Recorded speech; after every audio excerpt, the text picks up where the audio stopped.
अगर आप राज्य से बाहर रह रहे हैं और मतदाता सूची में बने रहना चाहते हैं तो यार फॉर्म डाउनलोड करके फिल करके आपको फॉर्म जमा करने की आवश्यकता है। अदरवाइज आप मतदाता सूची से, वोटर लिस्ट से बाहर कर दिए जाएंगे। आइए इस वीडियो में समझते हैं हर एक सवाल और जवाब को। मतदाता सूची का पुनरीक्षण राज्य से बाहर रहने वालों के लिए भी जरूरी। बाहर रह रहे हैं तो फॉर्म डाउनलोड कर भरें, वरना वोटर लिस्ट से हटेंगे। ठीक है। राज्य से बाहर रहने वाले मतदाताओं को गणना प्रपत्र भरना अनिवार्य है। इसके लिए चुनाव आयोग ने स्पष्ट निर्देश जारी किया है। बाहर रहने वाले मतदाताओं को भी गणना प्रपत्र भरना अनिवार्य होगा। फॉर्म ईसीआई की वेबसाइट से डाउनलोड करना होगा। इसे 26 जुलाई तक भरना है। फॉर्म को भरने और हस्ताक्षर करने के बाद दस्तावेज डॉक्यूमेंट्स आपको अपलोड करना पड़ेगा। इसके बाद मतदाता सूची में नाम आपका बना रहेगा। फॉर्म अगर आप नहीं भरते हैं पर मतदाता सूची से फॉर्म नहीं भरने पर मतदाता सूची से नाम हटेगा। यह फॉर्म भरना राज्य के सभी 7.89 करोड़ में 7 करोड़ 89 लाख मतदाताओं के लिए यह अनिवार्य है। जो राज्य में अभी रह रहे हैं उनके घर बीएलओ जो अभी इस राज्य में है, वर्तमान में उपस्थित है, तो आपके घर बीएलओ जाएंगे और उसके बाद फॉर्म भरवाएंगे। ठीक है। जो बाहर है उन्हें फॉर्म डाउनलोड करके ही भरना होगा। बिहार के मुख्य निर्वाचन पदाधिकारी विनोद सिंह गुंजियाल जी ने सभी डीएम को निर्देश दिए हैं कि जरूरी प्रमाण पत्रों को समय पर जारी करें। Patna DM doctor Tyagaraj SM ने सभी विकास मित्रों को एससी टोले में कैंप लगाकर डॉक्टर अंबेडकर समग्र सेवा अभियान के तहत प्रमाण पत्र तैयार कराने का निर्देश दिया है।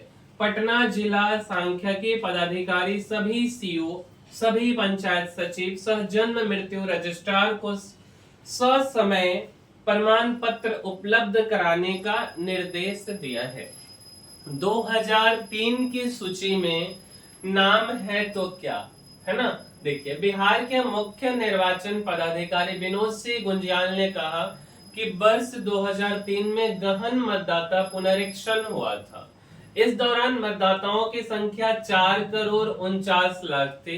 इन मतदाताओं को दस्तावेज देने की जरूरत नहीं है। सिर्फ सत्यापन के लिए आपको गणना प्रपत्र भरना है। अब बात करते हैं ना, मान लीजिए यदि किसी व्यक्ति का नाम 2003 की बिहार की मतदाता सूची में नहीं है लेकिन उनके माता या पिता का नाम है, तो ऐसे मामलों में माता पिता से संबंधित अन्य कोई दस्तावेज प्रस्तुत करने की आवश्यकता नहीं है। ठीक है। तो अब बात करते हैं कि आखिर फॉर्म भरना जरूरी क्यों है मेरे भाई। तो भारत निर्वाचन आयोग पिछले 75 वर्षों से पुनरीक्षण करते आ रहा है। कभी वार्षिक करता है, कभी संक्षिप्त, तो कभी गहन पुनरीक्षण किया जाता है। इस बार विशेष गहन पुनरीक्षण हो रहा है। इसमें मृत्यु, स्थानांतरण, रोजगार, शिक्षा, विवाह आदि कारणों से नए वोटरों की जानकारी अपडेट होगी। तो मेरे भाई ये चीजें काफी जरूरी हैं। अगर आप बिहार राज्य से बाहर रह रहे तो यार आप अपने फॉर्म को डाउनलोड कर करके फिल करके उस डॉक्यूमेंट को अपलोड कीजिए। अब आइए कुछ सवाल जवाब से समझते हैं। पहला सवाल है कि गणना पत्र कहाँ मिलेगा। तो बीएलओ, अगर आप राज्य में हैं तो बीएलओ आपके घर जाकर देंगे। ईसीई के ऐप या वेबसाइट से आप डाउनलोड कर सकते हैं। दूसरा, क्या गणना प्रपत्र भरना जरूरी है। हाँ, सभी मतदाताओं के लिए जरूरी है। इससे आपका नाम सत्यापित हो जाएगा। तीसरा क्वेश्चन है कि कौन कौन सी जानकारी देनी है। इसमें आपका नाम, रंगीन passport means colourful photo passport size, E PIC number, जन्म तिथि, आधार संख्या जो कि वैकल्पिक है, आपको मोबाइल नंबर देना है, माता पिता, या अगर जिनके माता पिता का तलाक हो गया, ऐसा कुछ हुआ है, तो जो कानूनी अभिभावक या आपके जो जीवन साथी का नाम है, या अगर आपका ईपिक नंबर है तो वह देना है। अगला क्वेश्चन, दस्तावेज में क्या देना होगा? केंद्र, राज्य या पीएसयू के नियमित कर्मचारी का पहचान पत्र और पेंशन भोगी का पीपीओ, 1 जुलाई 1987 के पूर्व का निर्गत बैंक, डाकघर, एलआईसी आदि का प्रमाण, जन्म प्रमाण पत्र, पासपोर्ट, मैट्रिक सर्टिफिकेट, अस्थायी निवास प्रमाण पत्र, वन अधिकार प्रमाण पत्र, जाति प्रमाण पत्र, राष्ट्रीय नागरिक रजिस्ट्रार, पारिवारिक रजिस्टर और सरकार की कोई भूमि मकान का आवंटन प्रमाण पत्र आदि। अगला क्वेश्चन, बीएलओ की जानकारी कैसे मिलेगी? तो ceo.election.bihar.gov.in पे आप चले जाएं या ECI नेट ऐप से आप वहां जाके पता कर सकते हैं। फॉर्म जमा नहीं करने पर क्या होगा? मतदाता सूची से नाम कट जाएगा। नाम जुड़वाने के लिए फॉर्म 6 आपको भरना होगा। तो मेरे भाई बार बार के लफड़ा करने से अच्छा सहूलियत काम है तो आप इधर कर लो। मेरे पास ईपिक कार्ड तो गणना प्रपत्र क्यों भरे?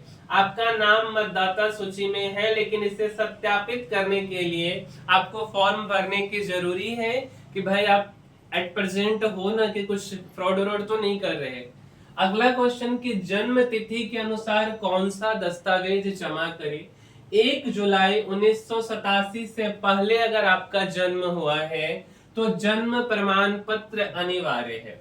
1 जुलाई 1987 से 2 दिसंबर 2004 के बीच अगर आपका जन्म हुआ है तो आप अपना या माता पिता में से किसी एक का दस्तावेज दे दीजिए। 2 दिसंबर 2004 के बाद अपना और माता पिता में किसी एक का दस्तावेज, मीन्स 2 दिसंबर 2004 के बाद आपका जन्म हुआ है। यदि माता पिता भारतीय नहीं है तो उनका पासपोर्ट और वीजा आपको देना है मेरे भाई 2004 के बाद वालों को। अगर जन्म भारत के बाहर हुआ हो तो क्या दस्तावेज देना होगा? विदेश में भारतीय मिशन द्वारा जारी जन्म पंजीकरण से संबंधित आपको दस्तावेज देना होगा। अगला क्वेश्चन है कि विदेश में है और भारतीय नागरिकता प्राप्त है तो क्या दस्तावेज देना होगा? मेरे भाई गणना प्रपत्र के साथ नागरिकता पंजीकरण प्रमाण पत्र आपको देना होगा। तो यह काफी जरूरी है हम सभी लोगों के लिए और अपने राज्य अपने देश के लिए भी, क्योंकि ये समय समय पे होते रहना चाहिए कि बाहर से देश के अंदर कुछ घुसपैठिया या देश विरोधी लोग आकर के ना रह जाए, है ना। तो ये चीजें काफी जरूरी हैं। हम सभी लोगों को इसका सपोर्ट करना चाहिए और हमारे लिए जो आवश्यक है फॉर्म भर के जमा करना, इन चीजों को हम सभी को करना चाहिए, ठीक है, अपने राज्य अपने देश के लिए। तो मेरे भाई इस वीडियो में इतना ही, मिलते हैं अगले वीडियो में, तब तक के लिए धन्यवाद। और अगर आपको हमारा वीडियो से कुछ वैल्यू एडिशन मिला हो तो मेरे भाई चैनल को लाइक शेयर और सब्सक्राइब जरूर कीजिए।